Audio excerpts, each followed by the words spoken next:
Muito bem, nós estamos então numa conferência, o tema dela é o posicionamento cristão. Essa conferência, uma conferência profética. O que é exatamente a responsabilidade do profeta? A responsabilidade do profeta é estar diante do Senhor, inquirindo acerca dos tempos, acerca do que está acontecendo. O profeta é um inquiridor, acima de tudo. Ele olha para o que está acontecendo e ele vai perguntar para Deus, Deus, o que está acontecendo? E buscar uma resposta de Deus. Buscar uma palavra de Deus. Para que ele possa vir à igreja e dizer, olha, igreja, você está incomodado com isso.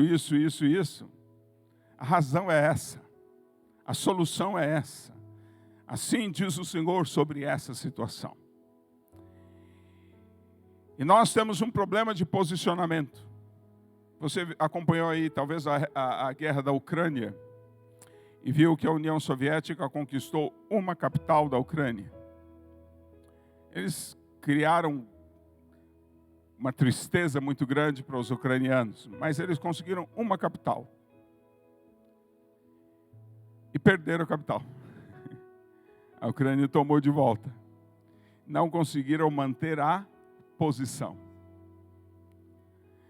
Então, a Ucrânia está conseguindo manter a sua posição, pelo menos nas capitais. Está difícil. Não tem energia, eletricidade, frio tremendo naquela região, sem eletricidade, sem aquecimento. Não é fácil. Precisaram mandar as crianças, os adolescentes. Através do nosso ministério parceiro, estamos atuando na toda a beirada da Polônia com os refugiados ucranianos. E não é fácil, mas é uma questão de manter a posição, ou não? Quem é que consegue manter a posição? Não adianta você ganhar uma posição e daqui a pouco perder ela. É importante manter a posição. Hoje nós vimos a nossa posição à tarde na área do conhecimento. E vimos o que o apóstolo Paulo aconselha, você tem que reter, você tem que manter, você tem que guardar. Você precisa manter sua posição. Falando aos Efésios, o apóstolo Paulo disse que a nossa luta não é contra a carne, contra o sangue, é contra as potestades, os espíritos, é uma luta contra Satanás. Ele disse que nós temos que nos armar para ficarmos firmes na nossa posição. A gente não pode perder posição. A gente tem que ficar firme. Então nós estamos estudando aqui qual é a nossa posição. Porque também se você não sabe qual é a sua posição, vai ser difícil você manter, né? Então nós vimos na sexta-feira à noite nossa posição emocional. Qual é a nossa posição? O mundo está sendo levado, gente. Essa geração, principalmente de adolescentes e jovens, está sendo levada por tudo quanto é vento. O povo se desespera, chora, se corta, quer se suicidar, quer se matar. Não tem posição.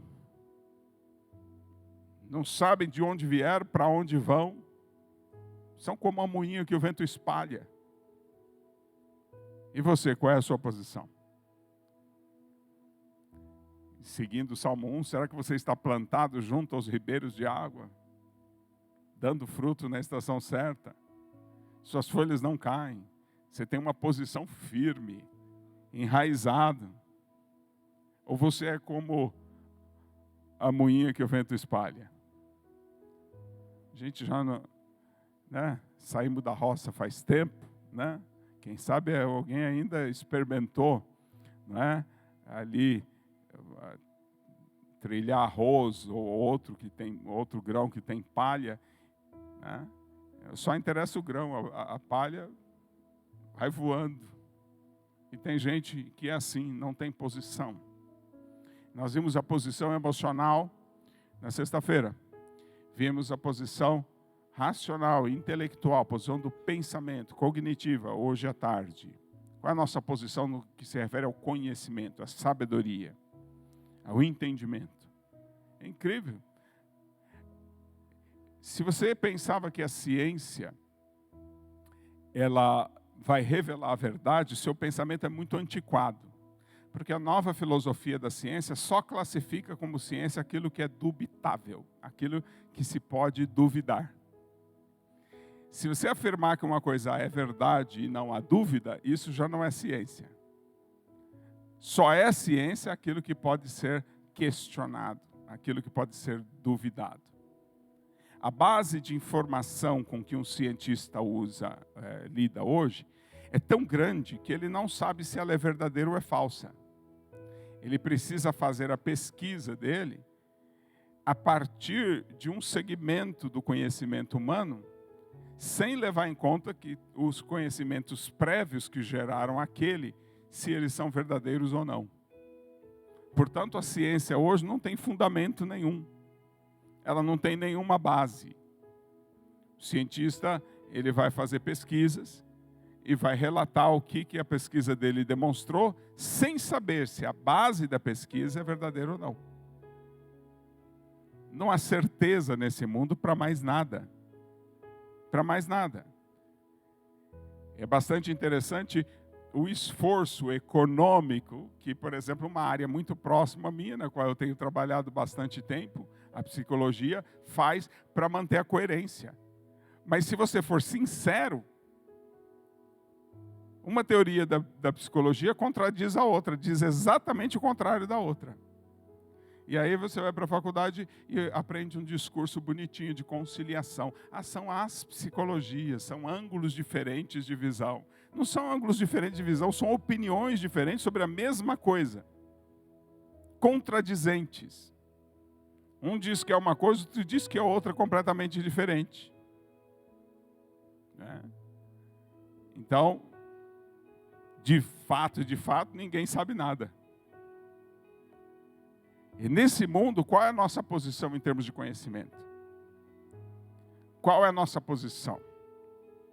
A palavra de Deus disse, seja Deus verdadeiro e todo homem mentiroso. Todo o conhecimento humano está baseado na mentira. Não é confiável. Mas Deus é verdadeiro e a sua palavra é a verdade. Como é que eu mantenho essa posição? Como é que eu me firmo na posição do conhecimento da verdade? Hoje à tarde nós vimos isso. E agora à noite nós vamos para o terceiro tema. E agora nós vamos falar sobre o nosso posicionamento comunitário, eclesial, social. Mas social não em relação à sociedade do mundo, que a gente não tem parte com ela. Ou tem? Tem crente que está se sentindo tão bem no mundo que ele já está querendo ficar por aqui. Diz, não vem não, Jesus.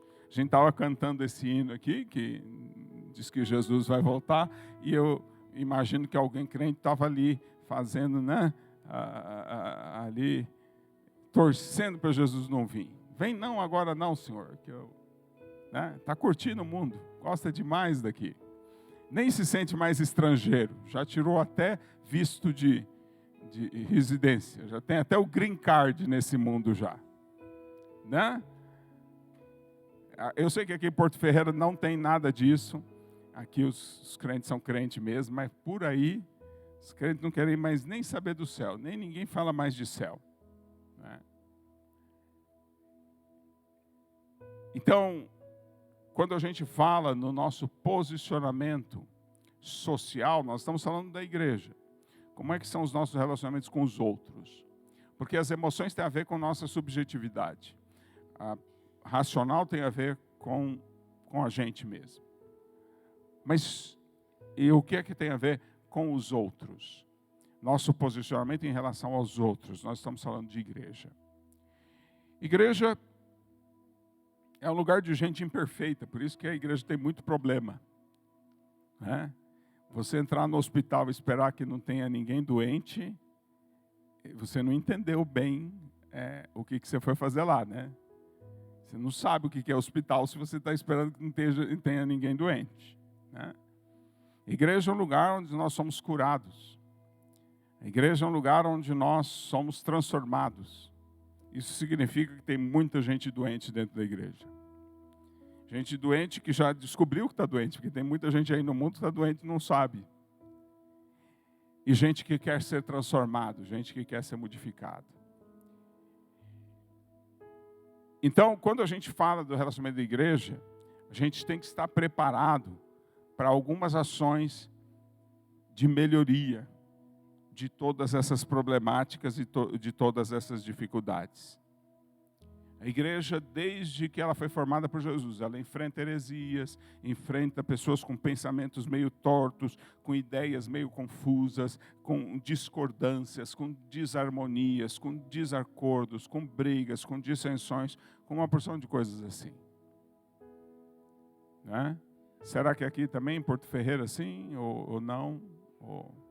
Hã? Talvez aqui em Porto Ferreira tenha alguma igreja perfeita, né? Porque tem gente que diz, não vou mais na Betel não, porque tem problema. Aí eu fico pensando, em qual igreja será que ele vai, né? Que é perfeita. E alguém já disse que se tiver uma igreja perfeita, você for para lá, ela já está com problema já.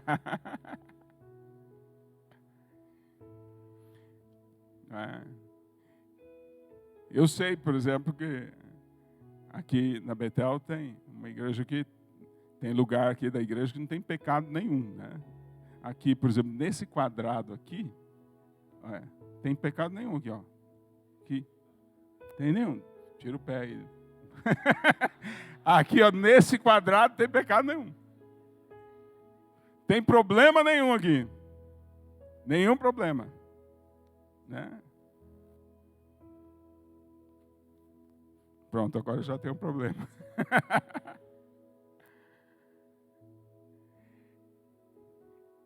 Então, o texto que nós vamos examinar hoje, quero convidar você para a segunda carta de Timóteo, capítulo 2.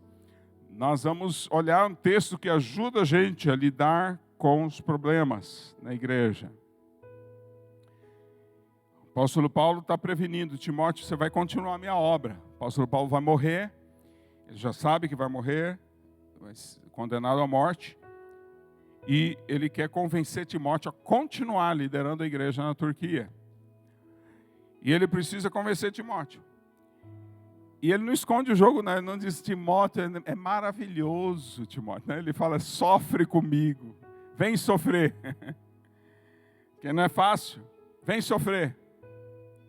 Né? Sofre comigo. Em uma certa altura ele diz, sofre comigo por causa do mal. Né? A expressão no grego é, sofre por causa do mal.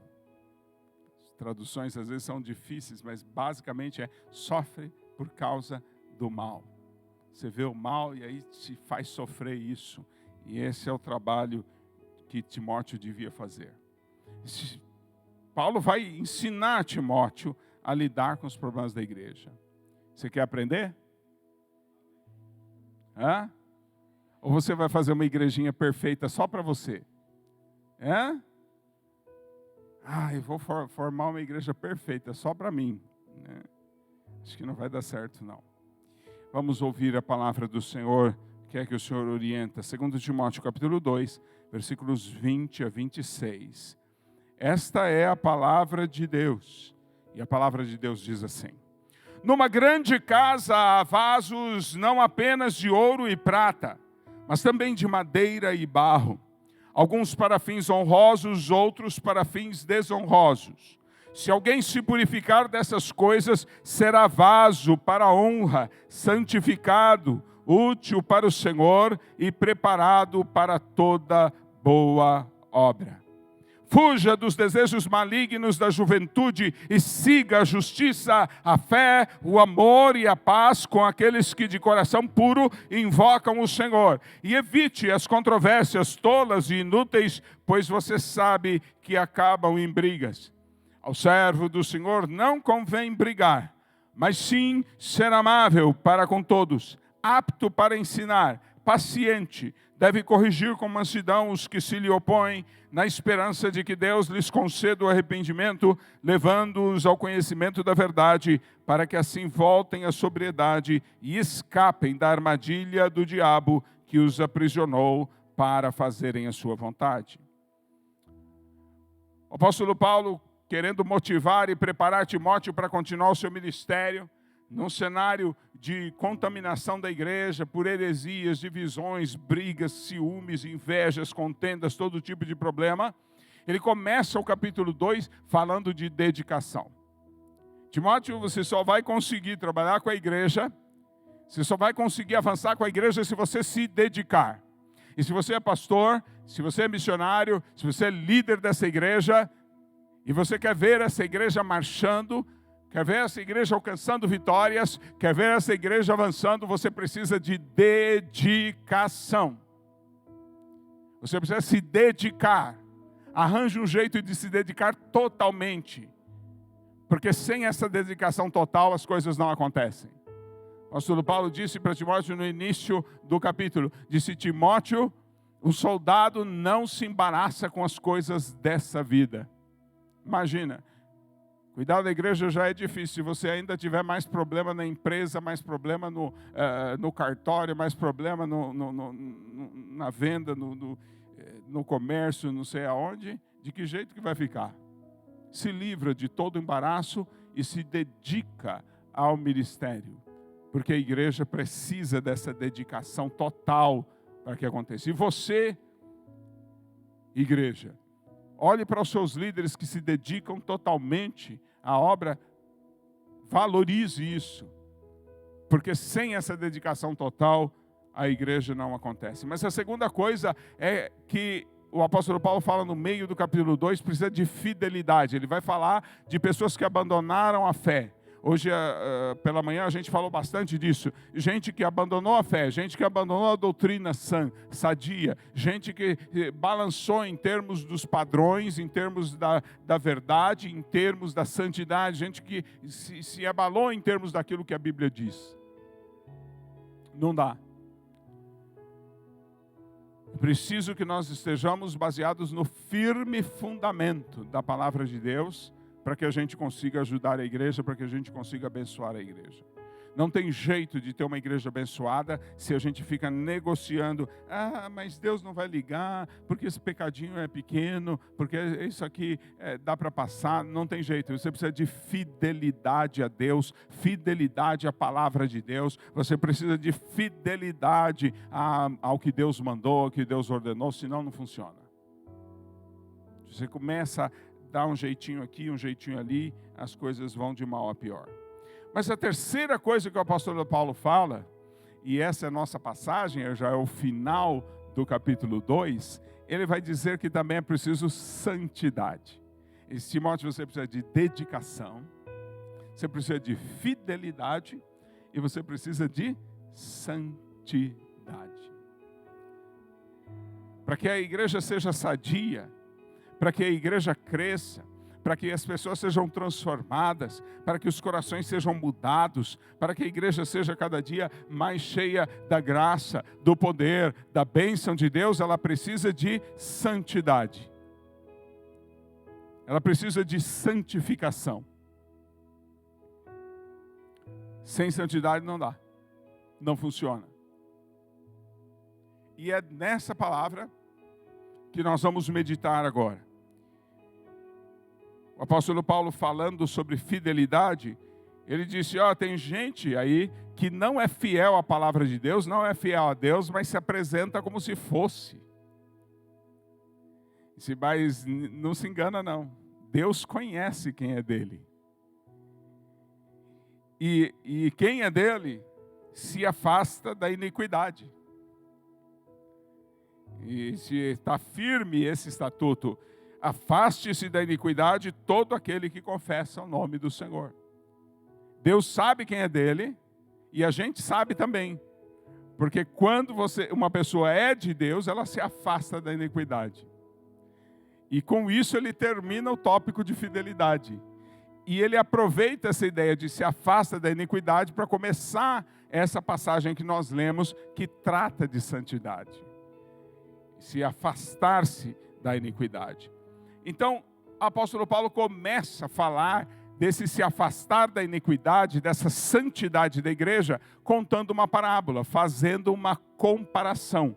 Que parábola é essa e qual é a aplicação dela? Veja o versículo 20. Numa grande casa há vasos, não apenas de ouro e prata, mas também de madeira e barro, alguns para fins honrosos, outros para fins desonrosos. Se alguém se purificar dessas coisas, será vaso para a honra, santificado, útil para o Senhor e preparado para toda boa obra. Essa é a parábola dos vasos. O apóstolo Paulo fala de uma casa grande, rica, que tem todo tipo de vasilhas, todo tipo de vasos, todo tipo de utensílios domésticos ali, principalmente na cozinha e por ali. Quando a gente olha para uma parábola, você tem que tomar um cuidado muito grande. Há crentes que fazem uma confusão básica entre parábola e alegoria. Uma alegoria, e a Bíblia tem pouquíssimas, cada elemento da alegoria, ele tem um significado. Cada elemento. Tanto que a alegoria ela é composta com todos os elementos. Às vezes você fala, mas essa história aqui está faltando alguma coisa. Não está faltando, é porque aquele elemento na história, ele não tem significado, então ele não é apresentado. Só são apresentados os elementos que têm significado. Então todos os elementos da história têm um significado. Mas uma parábola, ela não tem significado nos seus elementos. Numa parábola, o significado é geral. Então você tem que prestar atenção no texto, qual é o único significado daquela parábola. Por exemplo, quando essa parábola fala de que há vasos, não somente de ouro e de prata, mas também de madeira e de barro, ela não quer dizer que o irmão, que é mais bonitinho, né, mais jovem, né, mais durinho, assim, com a pele mais esticadinha, é um vaso de ouro, né? E aquele irmão que já está meio caidaço, assim, aquele irmão já meio, né, mais velhinho, assim, aí é de madeira, né? Não. O irmão que tem mais dinheiro é um irmão de ouro. O irmão que está com muita dívida no SPC, aí é de barro. É isso que esse texto está dizendo? Não. Basicamente, se você olhar para o advérbio e a conjunção no grego, o que esse texto está querendo dizer simplesmente é mover você de um pensamento fixo. O que o apóstolo Paulo está dizendo é basicamente o seguinte: você acha que a igreja é de um jeito, mas não é necessariamente do jeito que você pensa. Você tem um ideal de igreja, mas não é assim que a igreja funciona. Ele não está classificando quem é isso, quem é aquilo outro. Essa parte da parábola tem a função de chacoalhar o seu pensamento sobre a igreja. Só isso, só isso. Aí ele chega onde ele quer chegar. Existem vasos para funções valiosas, honrosas, e para funções que não têm importância nenhuma ou que são desonrosas. Aí você diz assim, bom, funções valiosas deve ser assim, a pregação do evangelho, deve ser o trabalho missionário. E função desonrosa, qual será que é? Não, o texto não fala, porque o objetivo desse texto não é falar de quais são as funções desonrosas. Então você não pode dizer o que a Bíblia não fala. Você tem que ficar firme só naquilo que a Bíblia diz. O objetivo dessa parábola só é falar da função honrosa. Como é que eu consigo ter em Cristo uma função honrosa? Afinal, alguém aqui está querendo ter uma função desonrosa em Cristo? Tem alguém aqui querendo ser desonrado? Querendo fazer um serviço que não agrada a Deus? Querendo fazer um serviço que Deus não precisa? Tem alguém aqui? Não. Quantos aqui queriam ser usados por Deus em algo honroso, algo valioso para Deus? Quantos querem ser usados por Deus em algo valioso? Essa parábola ensina só isso. Diga assim comigo, essa parábola, a parábola dos vasos, só ensina, somente ensina, ensina exclusivamente como ser um vaso para a honra. Só isso. Nós não podemos ler a Bíblia e começar a tirar conclusões. A gente precisa se ater ao texto bíblico. E você viu que a única coisa que esse texto quer dizer é isso. Numa grande casa, vasos, não apenas de ouro e prata, mas também de madeira e barro, alguns para fins honrosos e outros para fins desonrosos. Se alguém se purificar dessas coisas, será vaso para a honra, santificado, útil para o seu Senhor e preparado para toda boa obra. Qual é a aplicação da parábola? Se alguém se purificar dessas coisas, será vaso para a honra. Como eu faço para ser vaso para desonra? Não fala, não diz, porque o objetivo da parábola não é ensinar você a ser vaso de desonra, é ensinar você a ser vaso de honra. Irmãos, se você lê a palavra de Deus e sai tirando conclusão, inventando coisa no texto, você é um herege. Você se limite ao que a Bíblia diz, não inventa. Se limita ao que a palavra de Deus está falando. Então, hoje, nós vamos aprender.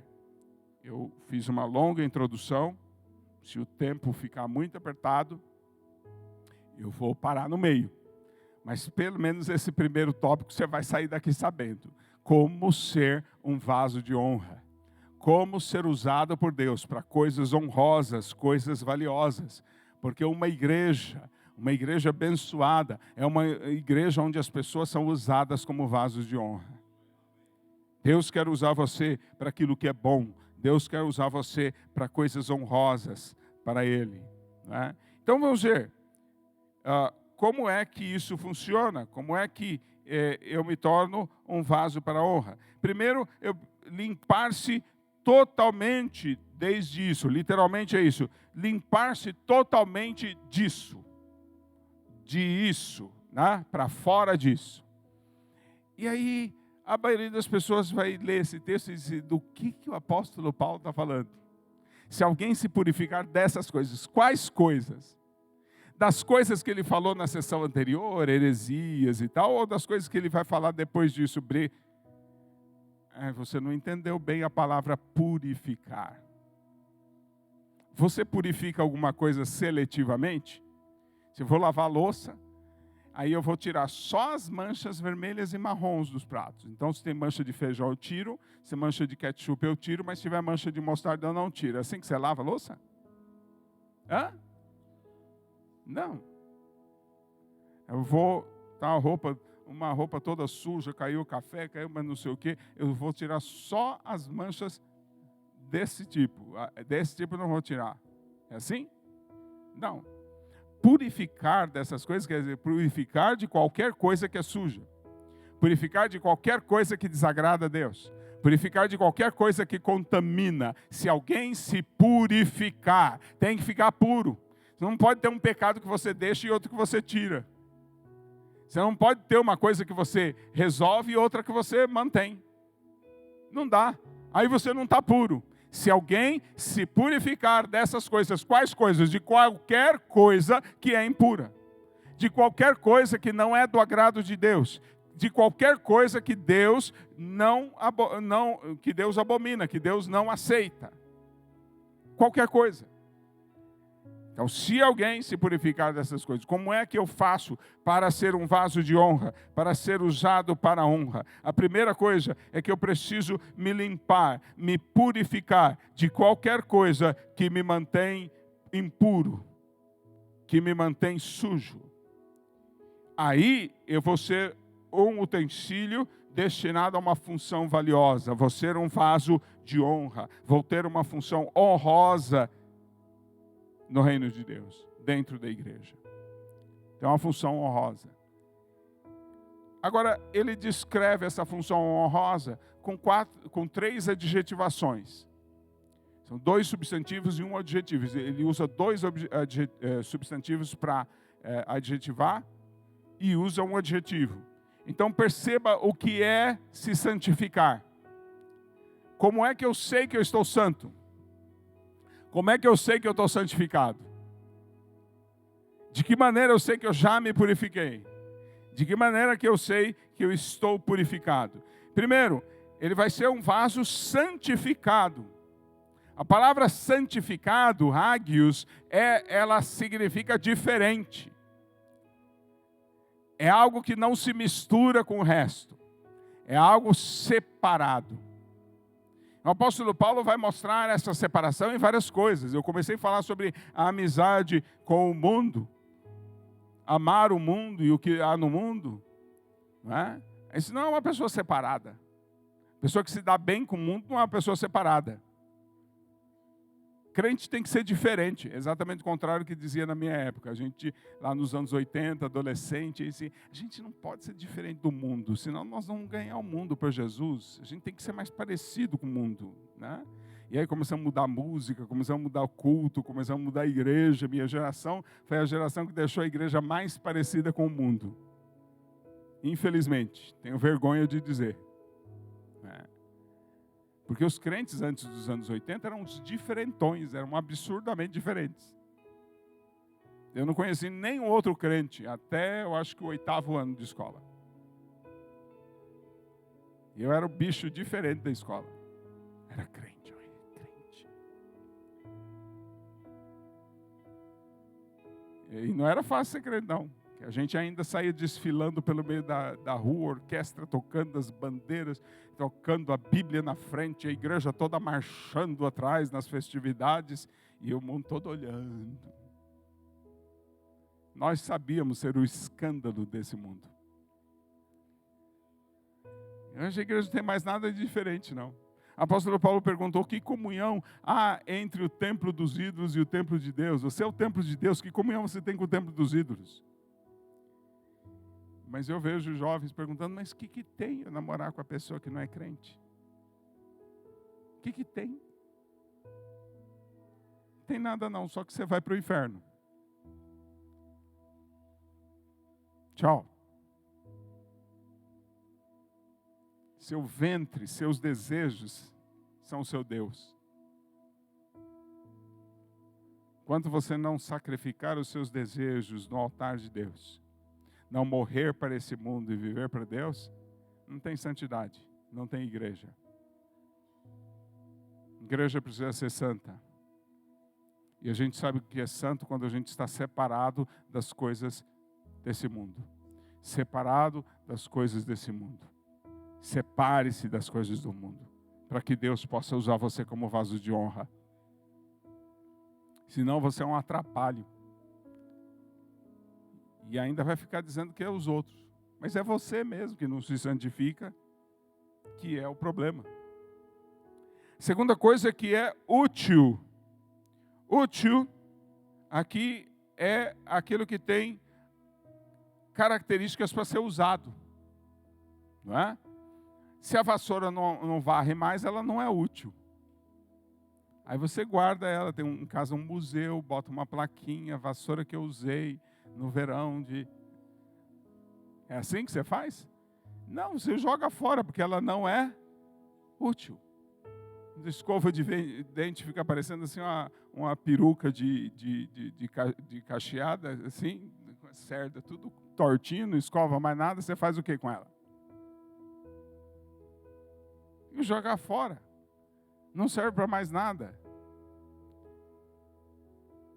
Né? Se o sapato fura, não serve mais. Bom, tem gente que vai lá tentar dar um conserto, né? Mas aí é o processo de santificação.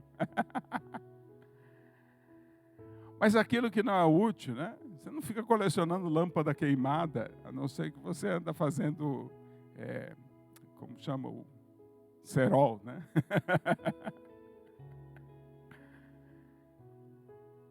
Você não fica colecionando lâmpada queimada, se a lâmpada queima não é mais útil.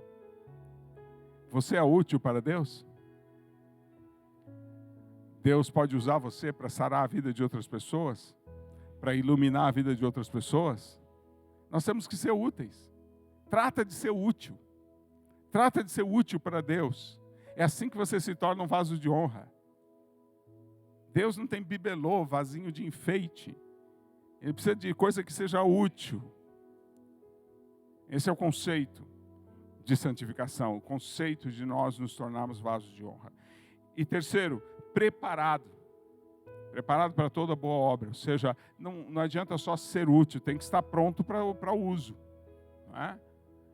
Tem que estar pronto para o uso.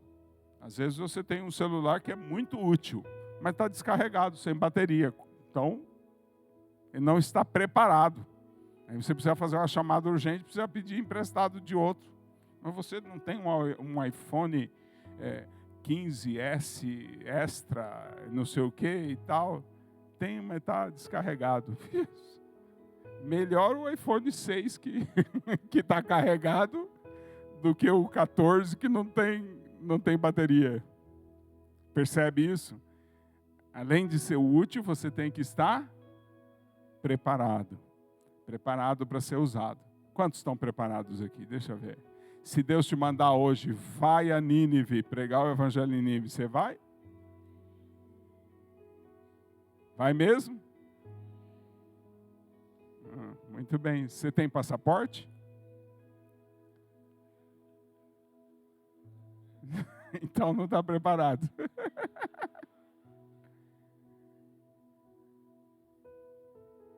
Ah, mas Deus não vai me mandar, não. E se Ele quiser mandar?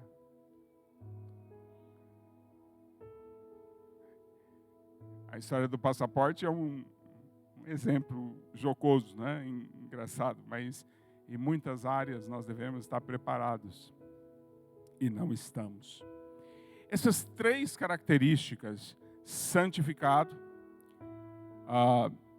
útil e preparado, elas falam de 3 dimensões da santidade. Quando você lê a Bíblia, você vai notando que toda vez que a Bíblia fala sobre santidade, ela fala de 3 dimensões da santidade.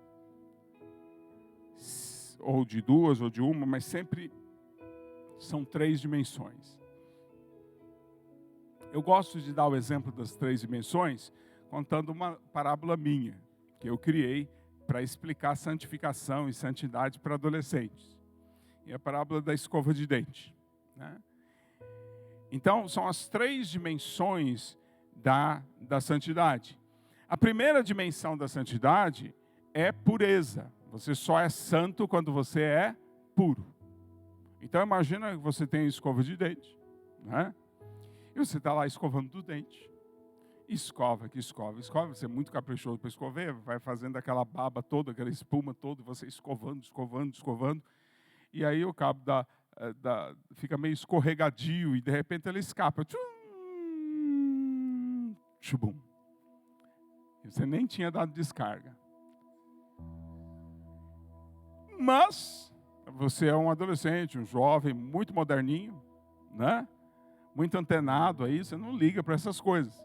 Você simplesmente enfia a mão lá no vaso, tira a escova, dá uma sacudida nela e continua escovando o dente. É assim? Não. Você quer uma escova pura,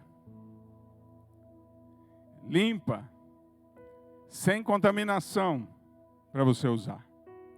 Pois Deus também não quer você. Caiu no vaso sanitário por aí, né? Se misturou com todo tipo de porcaria. E depois vem como um farol. Deus tem nojo. Deus tem nojo. Você tem nojo da escova de dente que caiu no vaso sanitário? Que dirá Deus de você que se mistura com as coisas sujas desse mundo? Mas aí, você está lá escovando o dente, furiosamente, com outra escova, né, no outro dia. E tão assim, esforçado, que aí quebra a escova de dente, fica só um pedacinho, só a cabeça dela e o cabo separado. Mas, como você gosta muito da escova de dente, e você é uma pessoa inclusiva, né, não vai desprezar a escova de dente só porque ela está sem cabo, né? Então você pega o pedacinho da escova de dente e fica só com um pedacinho assim. É isso que você faz? Não. Não. Se algo não é íntegro, não está inteiro, a gente não quer isso. Se não está inteiro, não serve. Agora Deus é obrigado a usar você só pela metade. Metade pertence ao diabo, pertence à mentira, pertence à luxúria, pertence ao namoro indecente, e a outra metade é para Deus usar. Serve isso para Deus? Não serve. Aí você chega de manhã para usar no terceiro dia, mais uma escova, e você vai usar a escova de dente, e quando você pega, você sente que ela está meio molhada. Mas eu sequei bem a escova de dente. E aí você olha de perto, tem até umas coisinhas verdes lá nela. Alguém usou sua escova. Quem será que usou sua escova? Mas você é uma pessoa assim, muito liberal, né? Não sente problema nenhum com isso. Enfim, pode compartilhar a escova com os outros, afinal, né? Compartilha até outras coisas e, enfim, aí vou lá. Escova de dente, é isso que você faz? Não. Você quer uma escova de dente exclusiva, só sua. Deus também quer um crente que seja exclusivo dele, só dele. A santificação é decisiva para nós sermos usados como um vaso de honra. Esses três aspectos: pureza, utilidade, né, e preparado. Como é que se relaciona esses três elementos que eu disse? Santidade, utilidade e preparado com pureza, exclusividade e integridade. De que maneira isso se relaciona? Olha lá como se relaciona esse texto bem. Santificado quer dizer algo que é separado, diferente. Está em uma categoria separada, diferente dos outros. Portanto, ele é puro, não se contamina com os outros. Então, a ideia nesse texto de santidade é a mesma ideia de pureza. A ideia de utilidade, se você olhar o texto, disse que é útil para o seu senhor, é útil para o dono da casa, para mais ninguém. Não é útil para o vizinho, útil para o outro de lá, o outro para não sei quem. Ele é útil para o dono da casa, é útil para o seu senhor. Portanto, isso fala de exclusividade. E ele é preparado para toda a boa obra, não só para algumas obras, mas para toda a boa obra. Portanto, ele é íntegro, não falta nada. Ele tem o preparo para qualquer situação. Ele é ou tem integridade. Tem integridade. Esses três aspectos são os aspectos da nossa santificação. E são eles que vão nos tornar um vaso útil para a obra do Senhor. Vão nos tornar um vaso que Deus pode utilizar. Se eu quero ser usado por Deus como um vaso útil, se eu quero fazer parte de uma igreja com a qual eu coopero e que eu faço uma igreja melhor, onde eu ajudo os meus irmãos, ajudo a minha liderança, e essa liderança cresce, se desenvolve, isso só vai acontecer se eu me tornar um vaso útil para o Senhor. Preciso ser um vaso útil, um vaso separado, um vaso purificado. Eu preciso ser um vaso para toda boa obra. Isso só acontece com purificação, exclusividade e integridade. Estar inteiro em Deus. Todas as áreas da minha vida estar em Deus. E hoje eu não quero ir muito adiante e cansar vocês. É uma passagem extremamente profunda. Mas na segunda parte dessa passagem, nós vamos ver o apóstolo Paulo fazer uma aplicação desse vaso de honra que é separado, que é purificado, que é útil e, portanto, de uso exclusivo de Deus e que é íntegro, preparado para toda boa obra, não falta nada. O apóstolo Paulo aplica isso na vida pessoal de Timóteo. Santidade tem que estar na sua vida pessoal. Hoje em dia os crentes dizem, a minha vida é minha, não tem ninguém tem nada a ver com isso. Se da porta para fora da igreja, é minha responsabilidade. É eu que sei. Talvez o pastor, o líder, pode falar alguma coisa dentro da igreja. Fora da igreja não manda nada em mim. É assim que funciona? Não. Você é corpo de Cristo enquanto está aqui, no sábado, no domingo. Você é corpo de Cristo quando você está na escola, em qualquer lugar. A sua vida tem que estar santificada em todos os sentidos. Então o apóstolo Paulo primeiro se refere à vida pessoal de Timóteo. Ele diz: fuja dos desejos malignos da juventude e siga a justiça, a fé e o amor e a paz com aqueles que de coração puro invocam o Senhor. Quero observar rapidamente 3 coisas para você aqui. Primeiro, que a Bíblia não é um livro de proibições. Muita gente olha para a Bíblia como um livro de proibições. A Bíblia raramente apresenta um aspecto negativo. Ela sempre está mostrando o aspecto positivo. Isso dá até problema para nós. Tem crente que vem dizer: aonde está escrito na Bíblia? Não está escrito. Quantos adolescentes já vieram perguntar: aonde está escrito na Bíblia que eu não posso masturbar? Bom, não está escrito em lugar nenhum. Tem nenhum versículo sobre isso.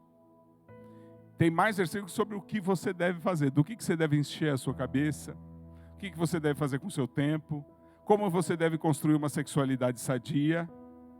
A Bíblia é um livro positivo, que mostra o caminho que você deve seguir. Raramente ela diz: não faça isso. Mas quando ela diz não faça isso, ela diz: não faça isso, faça aquilo. A ênfase está sempre aonde você vai. Se você vive por proibições, você não vai viver uma vida segundo a vontade de Deus. Então esse texto está dizendo: fuja das paixões da mocidade. Aí o Timóteo podia fugir, só isso, fugir da paixão da mocidade. Ele vai andar para trás. Né? A paixão da mocidade está ali, ele vai andar para trás. O que vai acontecer? Vai cair. Quando você olha para o aspecto negativo, você cai. Você termina pecando. Quando você quer se santificar olhando para o que você não pode fazer, você vai cair. O apóstolo Paulo disse: não siga as paixões da mocidade. Não é? Rejeite, deixa para lá. Siga, então é para dar a volta e seguir na direção contrária. Siga, e aí ele vai dar uma relação de coisas boas que você deve seguir. Coisas com as quais você deve se preocupar. Então, se você está tentando se santificar para ser um vaso honroso, mas você só está olhando porque você não pode, por aquilo que é ruim, para os seus próprios defeitos, para as suas próprias dificuldades, você vai ter muito problema com isso. Eu quero convidar você hoje para você começar a orar e a buscar, a perseguir. Aqui a palavra aqui é siga a justiça, a fé, o amor e a paz. É persiga, busca, mesmo caçando, como se você fosse caçar. Vai atrás disso. Se dedica a buscar essas coisas. E eu tenho que deixar para outro dia, porque eu precisaria de pelo menos 1h30 para falar dessas 4 coisas que você tem que buscar. O que é buscar a justiça, o que é buscar a fé, o que é buscar o amor e o que é buscar a paz. Mas eu quero dizer para você isso, que você não vai se santificar simplesmente olhando para as coisas que você tem que deixar. Olhe para as coisas que você tem que conquistar, para as coisas que você tem que conseguir para a sua vida. A segunda coisa que eu quero te mostrar é os desejos da juventude. Inclusive a NVI diz os desejos malignos da juventude. A gente fica pensando, que desejos são esses, né? Ainda bem que eu não sou mais jovem. Não, peraí. O apóstolo Paulo só disse os desejos malignos da juventude. Nem ter desejo, nem ser jovem não é pecado. Ele só falou de desejos da juventude porque Timóteo era jovem. Se Timóteo fosse velho, ele ia falar os desejos malignos, os desejos da velhice. Ele só falou desejos da juventude porque Timóteo era jovem. Então, vamos traduzir por os desejos da sua idade. Que cada um tem seus problemas. Alguém já vê logo desejos sexuais, porque os jovens têm assim, uma pegada mais forte aí na área, né, das sensações. Mas não é disso que ele está falando. São os desejos típicos da sua idade, não importa qual idade é. E desejos? Bom, desejo não tem problema nenhum. A palavra em grego é epithumia. Epi, vocês conhecem, é sufixo de várias palavras no português. Epi é em cima de. Não é? Epígrafe é o que está escrito em cima. Epi, em cima, né? E grafos, né? O que está em cima. Epígrafe, né? Está em cima, escrito em cima. Epi, então, é em cima. É você ficar em cima de algo. Ter o foco em alguma coisa. E time é desejo. É paixão. É um sentimento muito forte. E você ficar em cima dos seus desejos, dos seus sentimentos, das suas emoções, esse que é o problema. É um problema de intensidade. E é um problema de foco. É muito desejo e é muito foco nos desejos. Essa geração tem foco nos seus desejos. Elas ouvem diariamente dizer que elas têm que fazer o que eles querem, o que te dá prazer. Faz o que te dá prazer, faz o que te deixa feliz. E eles estão indo com tudo. Eu li recentemente, me chamou a atenção, li uma escritora, me permita não citar o nome, porque eu sou ruim de nomes, enfim. Mas eu baixei o livro dela só por causa de uma frase. Uma escritora de século passado, início do século passado, feminista, envolvida com o mesmo sexo, enfim. E há uma frase no livro dela que eu tive que baixar o livro inteiro para poder ler o livro, para poder entender. Essa mulher, com todos os pecados dela, terminou se suicidando. Se eu encontrasse ela no dia que ela escreveu isso, eu ia dizer: você não está longe da salvação. Porque ela escreveu com todas as letras, disse: os meus desejos vão me destruir. Isso é muito verdade. Isso é muito verdade. A Bíblia está dizendo isso constantemente, que os meus desejos vão me destruir. Que os seus desejos vão destruir você. Quando nós somos guiados pelos nossos desejos, pelas nossas vontades, nós nos afastamos de Deus e terminamos sendo destruídos por causa disso. Portanto, não há nem pecado em ser jovem, nem pecado em desejar alguma coisa. Mas quando você é dominado pelos seus desejos, pelos desejos da sua idade, pelas suas vontades, você vai ser destruído. E o apóstolo Paulo disse: olha, entre as coisas que você precisa se santificar para ser um vaso útil, você precisa superar, você precisa deixar, você precisa se afastar, precisa fugir dos desejos da juventude. E você precisa seguir, então, as coisas que Deus está enumerando, não é? Rapaz. E aí, ele dá, em seguida, uma aplicação ministerial. Então, agora uma aplicação dentro da igreja, uma aplicação para a igreja. Ele disse: evite as controvérsias tolas e inúteis, pois você sabe que acabam em brigas. Ao servo do Senhor não convém brigar. De novo, ele está apontando o que está errado, o que deve ser deixado. Mas ele aponta agora o que precisa ser buscado, aquilo que é certo. Ele disse: mas sim ser amável para com todos, apto para ensinar e paciente. Ele vai ensinar. Olha, Timóteo, não é para brigar, não é para discutir, não é para ter razão, não é?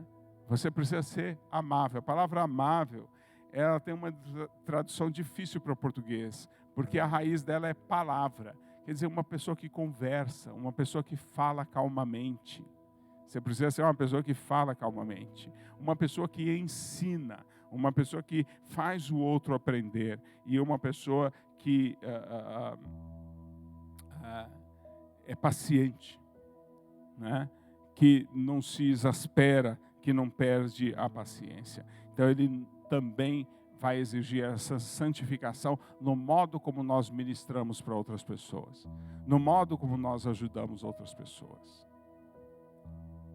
E aí ele vai terminar essa passagem, como nós vimos aqui no texto que nós lemos, ele vai terminar ensinando como exercer esse ministério. E ele vai dizer: corrigir com mansidão os que se lhe opõem, na esperança de que Deus lhe conceda o arrependimento, levando-os ao conhecimento da verdade, para que assim voltem à sobriedade, escapem da armadilha do diabo que os aprisionou para fazerem a sua vontade. Aqui aparece, primeiro, a ideia de que a função do obreiro dentro da igreja, do vaso de honra dentro da igreja, é corrigir, disciplinar com gentileza, com mansidão, gentileza. Quer dizer, você tem força para ir mais pesado, mas você modera, porque você quer ver resultado. Você não quer simplesmente acabar com o outro, você quer conquistá-lo. Então você tem força para ir, você tem autoridade, você tem poder, mas você vai moderar isso. Então você vai corrigir com mansidão, com gentileza. Esperando, aguardando. Isso quer dizer que eu corrijo uma vez? Não, uma vez só não. 70 vezes 7 também é pouco. O texto diz que você vai corrigir com mansidão até que Deus conceda o arrependimento. Não é você quem muda a cabeça dos outros. Diga assim comigo: não sou eu que mudo a cabeça dos outros. Se serve aqui na igreja, serve na sua casa também. Você está lidando com filho, jovem, adolescente. Não é você que muda a cabeça dele. Deus é que concede a mudança de mente, metanoia, arrependimento. Deus é quem concede essa mudança de mente. Mas você tem que corrigir, você tem que falar. Você tem que insistir naquilo que está certo, mostrar o que está errado, até que haja essa mudança de mente dada por Deus. E como é que Deus faz a mudança de mente? Ele faz a mudança de mente, a pessoa muda de mente, aí ela sai da ilusão. Esse texto diz para nós que as pessoas que estão insistindo no pecado, que estão insistindo em coisas erradas, elas estão iludidas. Então, quando nós insistimos na correção e Deus dá o arrependimento, essa ilusão vai ser tirada e ela vai ver a realidade, vai perceber aquilo que é real. E aí ela vai voltar à sobriedade, quer dizer, a intoxicação mental que ela tem, que faz com que ela esteja vendo as coisas de uma maneira errada, vai ser tirada, ela vai ficar sóbria, ela vai entender as coisas certas. E aí ela vai ficar livre da armadilha de Satanás. Ainda ontem eu conversava hoje de tarde, conversava com o apóstolo sobre como Satanás, ele domina as pessoas através da mentira, né? E como nós lá na AME, sempre que vamos fazer um novo programa para evangelizar um determinado grupo de pessoas, qual é a mentira que Satanás contou para essas pessoas que está mantendo elas ali iludidas? Mas quando Deus concede o arrependimento, a ilusão é tirada e aí a pessoa consegue ver a verdade. Então esse texto, ele é o seguinte: primeiro, o objetivo desse texto é ensinar você a ser um vaso de honra. Eu perguntei, vocês todos disseram que queriam ser vaso de honra. E concordam ainda ou já estão com sono, não quero mais saber de nada, quero ir para minha casa? Quer ser um vaso de honra? Amém! Glória a Deus, gostei do amém. Então, você quer ser um vaso de honra. Aí o apóstolo Paulo diz que para ser um vaso de honra, você precisa se santificar. Você precisa se purificar dessas coisas. E aí, quando ele explica essa purificação, aparecem esses 3 conceitos. Como é que eu me purifico dessas coisas para ser um vaso de honra? Primeiro, você tem que se limpar, se purificar, ser diferente, separado do que é sujo. Segundo, você precisa ser útil para o Senhor somente. Não pode ser útil para o Senhor e útil para o diabo também. Tem gente que quer ser útil para os dois. Não dá. Você tem que ser exclusivo de Deus. Útil para Deus. Senhor, eis-me aqui, usa a minha vida. Só o Senhor. E terceiro, você precisa de integridade. Você precisa, mas eu não tenho isso. Mas essa área eu ainda, mas isso aqui não dá, nessa área não dá, né? Não, você tem que ser íntegro do Senhor. Íntegro, para fazer o que o Senhor quiser, o que o Senhor mandar em todas as áreas da sua vida. Alcançar essa pureza, exclusividade e integridade é o que vai tornar você cada vez mais um vaso de honra na casa do Senhor. Agora, esse vaso de honra, ele não é só na vida da igreja, ele é na sua vida particular. Então o apóstolo Paulo aplica na vida particular, nos seus desejos, nas suas vontades, aquilo que você quer, aquilo que você almeja. E ele aplica também na vida ministerial, no contato com os irmãos, no modo de agir dentro da igreja, com mansidão, o modo de exortar o outro, o modo de falar, para que não haja briga, mas as pessoas sejam verdadeiramente transformadas. Então nós vamos ver o apóstolo Paulo aplicando essa purificação do vaso, tanto na vida privada, na vida particular, como também na vida da igreja. Sua vida inteira precisa ser purificada para que você seja um vaso de honra na casa do Senhor. Então ele começou dizendo para a gente que a igreja não é como a gente pensa. Só tem vaso de ouro e de prata. Não é assim, igreja é diferente. Igreja não é assim, os vasos tudo prontinho, bonitinho, pronto para... né? Não. Se você quer ser vaso de honra na casa do Senhor, você precisa se limpar de todas as coisas, se purificar. Na sua vida privada e na sua vida dentro da igreja, ministerial. E como é que é essa purificação?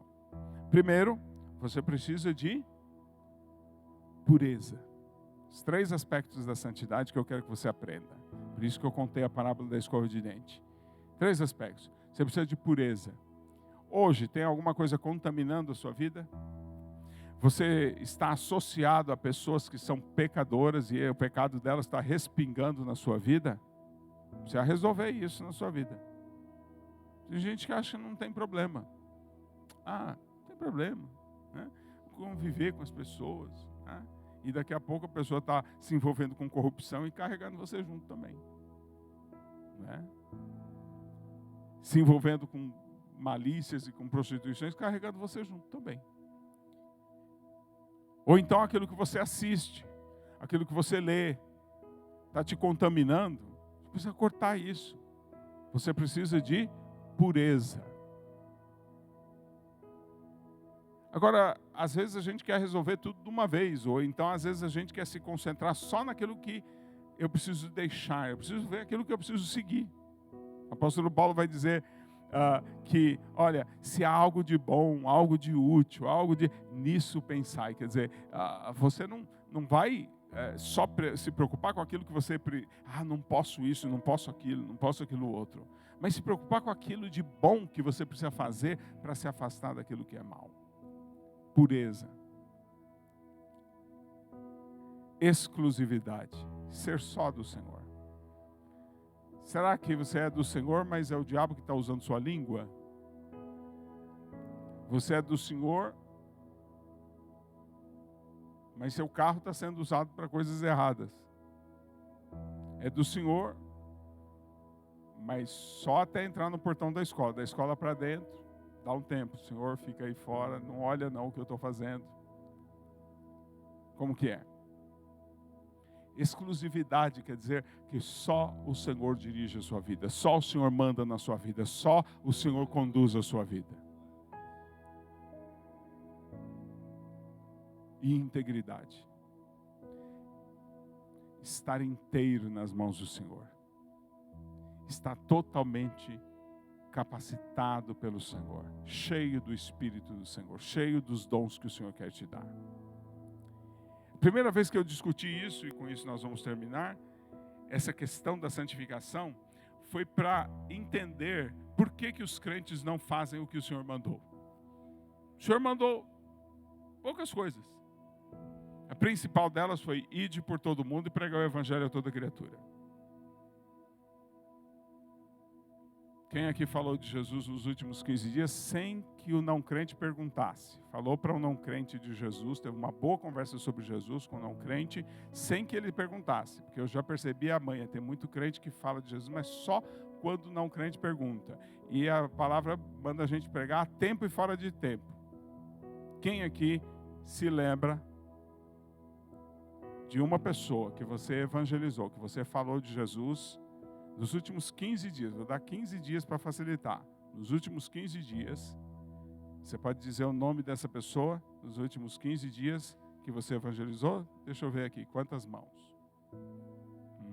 Bem poucos. Os outros estão desobedecendo.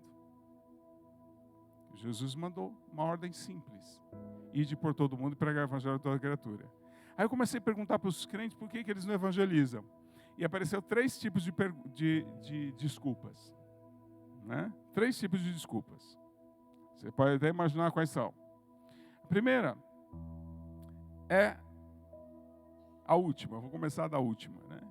A última é que sim, não tenho tempo para evangelizar. Não tenho tempo. Essa foi a que mais apareceu. Mas quando você diz que não tem tempo para evangelizar, sendo que todo mundo tem o mesmo tempo e uns evangelizam e outros não, o problema não está no tempo, o problema está em você, como você administra o seu tempo. O problema é que você entregou parte do seu tempo para um senhor, entregou parte do seu tempo para outro senhor, entregou parte do seu tempo para outro senhor e Deus ficou com nada. Você não tem integridade. Você tem que entregar todo o seu tempo ao Senhor, para fazer o que Ele quer, para fazer o que Ele manda. É o que Maria fez. Jesus chegou na casa dela, e ela, como uma boa dona de casa, ao invés de cozinhar, ao invés de limpar a casa, ao invés de arrumar o quarto, ela sentou nos pés do Senhor e entregou todo o tempo dela ao Senhor. E a irmã dela, se achando muito crente, foi lá ficar na cozinha. Marta, Marta, Maria escolheu a boa parte e não lhe será tirada. Maria era preguiçosa? Não. Maria não queria dar comida para Jesus? Não. Ela sentou nos pés de Jesus quando Jesus dissesse: Maria, estou com fome, vai ver alguma coisa para eu comer? E ia levantar e ia fazer o que o Senhor mandou. Estava à disposição do Senhor. Você está à disposição do Senhor? Não, se nos últimos 15 dias você não evangelizou porque não tinha tempo, é porque não está à disposição do Senhor. Não está. Não está. A segunda desculpa que as pessoas deram é: eu não sei evangelizar. Que esquisito.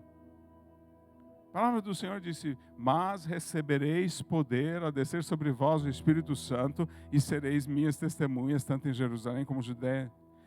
Esse poder do alto é a habilidade. Se você não sabe evangelizar, porque você não tem o poder do Espírito Santo na sua vida, está faltando um pedaço em você. Você não tem esse pedaço, está faltando. Está faltando. Está faltando um pedaço na sua vida. Está faltando o Espírito do Senhor na sua vida. Você não tem o que falar? O Espírito Santo não está lembrando você de nada? Até porque você não está lendo a Bíblia, não está meditando nela. Mas a primeira delas é não se contaminar, é estar puro. E aí o problema dos crentes que dizem: eu não evangelizo porque eu tenho medo. Já pensou se a pessoa me xinga? Já pensou se a pessoa me faz uma pergunta que eu não sei responder? Você está pensando como o mundo. Mas não é a hora de evangelizar aqui. Quem que disse isso? Foi Deus ou foi o mundo? Você pensa como o mundo, por isso que você não evangeliza.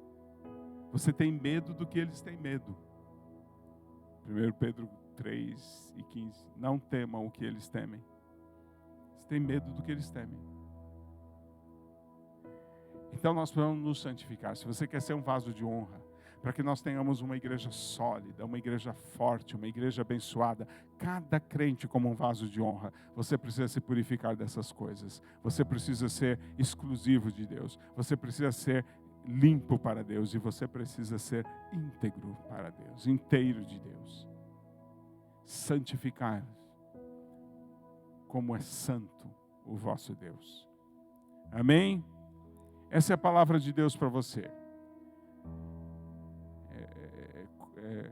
É comum o profeta profetizar e o povo ficar achando ruim, né? O povo fica com aquela cara de não gostei dessa mensagem, né? Eu não sei que profeta que pregou alguma mensagem algum dia que o povo gostava. E quando a gente prega sobre santificação, por que tem que ficar falando só de coisa ruim? Por que não fala que Deus vai abençoar, que Deus vai, né? Essa é a palavra de Deus para você, eu tenho certeza disso.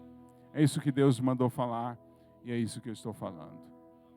Quero que você se coloque diante do Senhor e peça para o Senhor te purificar, peça para o Senhor te tornar exclusiva dele, e peça para o Senhor te tornar íntegro, inteiro para a glória dele. Se coloque em pé agora, se coloque diante do Senhor e diga: santifica, Senhor, santifica a minha vida. Me purifica, confesse ao Senhor pecados, diga ao Senhor: Senhor, eu quero me entregar completamente nas suas mãos, eu quero ser um vaso de honra, um vaso usado por Ti para a Tua glória. Se coloque diante do Senhor agora. Erga as mãos assim comigo em sinal de rendição a Deus. Diga: eu me rendo, Senhor, nas Tuas mãos. Deixa eu dirigir você numa oração. Diga assim: Senhor, Tu és o meu dono. E eu deveria ser o servo Teu, o servo do meu Senhor, sem nenhum direito, sem nenhuma vontade, sem nenhum desejo. Eu deveria fazer apenas o que o Senhor quer. Eu deveria fazer apenas o que Te agrada. Mas não. Eu fiz o que me agrada. Quantas vezes eu fiz o que eu desejava? Eu falei o que eu desejava. Eu tratei os outros conforme a minha ira. Eu falei com os outros de acordo com a minha ambição. Eu busquei o que eu desejava mais. O que era o meu interesse. Eu te peço perdão. Faltou pureza. Faltou exclusividade. E faltou integridade. Mas hoje, eu me coloco nas Tuas mãos. Sem Ti eu não posso me santificar. Sem Ti eu não posso coisa alguma. Mas Tu podes todas as coisas. Santifica a minha vida. Purifica a minha vida.